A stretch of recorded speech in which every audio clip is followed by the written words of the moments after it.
few bits of the playoffs. It feels like the dream's died, unfortunately, for this. Actually, how you feeling that? Yeah, I think. Well, yeah, I believe that's the case. We've got to be realistic. We've been playing cup tie football for quite a while now. I mean, we did great to put ourselves in the position, even to be knocking on the door of the playoffs. But I've got to say, we'll possibly analyse this season, and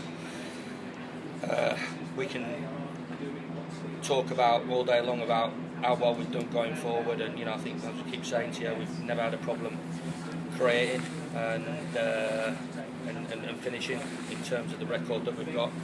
But the biggest thing is, pre-Christmas was, I think they sat before today's game. They sat with 5 more draws than us. So when we're not playing well, we have to grind out and get something from the game, and that's been our sort of Achilles heel this year. Yeah, you can, as I said, it's difficult to judge today because, and Monday and Friday, because, as I said, we're playing cup tie football and we're having to go for wins, and sometimes you leave yourself open at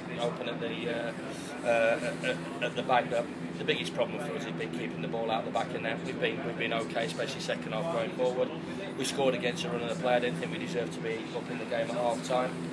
As you can obviously see, it's an absolutely horrific pitch, and everybody's told me about it. And I feel for Graham, because he's a tough old boy and he's a seasoned professional. But they've got footballers as well, and it's tough to play any type of football on it. But it sort of maybe epitomises our season really, that in the game for long periods, especially second half, and end up getting beat. Looking at the season overall, is there a point of where the season just dropped off for you? Is there a key period of the season that you're going to look back on there, Jonathan? I think possibly the Bury game, the Bury game where we 1-0 up.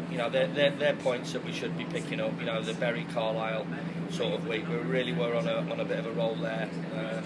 We had to play a couple of teams before that were difficult. Your Mansfield, and we obviously went down to 10 men, and Hartlepool was a difficult one. They were in a good run of form at the time, and we didn't. We're not always going to win every game, but I think that Carlisle. First half at Carlisle, we should have been up in the games. Bury, down to 10 men, and we lose that game. There's 2 points there minimum for us, if not more. And then you go into the Wimbledon game, you go into the Cambridge game. So I don't think we deserved anything against Plymouth. I think they deserved to win. But this should have been a result for us today that cements us in the playoffs. Whether we ever thought at the start of the season would be good enough to get into the top 3 with a new side. And obviously pre-Christmas, the amount of injuries we had to the back 4, it was difficult to tell, but always felt we had enough to make a charge after Christmas, which we did, to get in around the playoffs, and we've obviously fell a little bit short. And we have to rebuild and make sure that we start on the front foot and get things right that we haven't got right this season.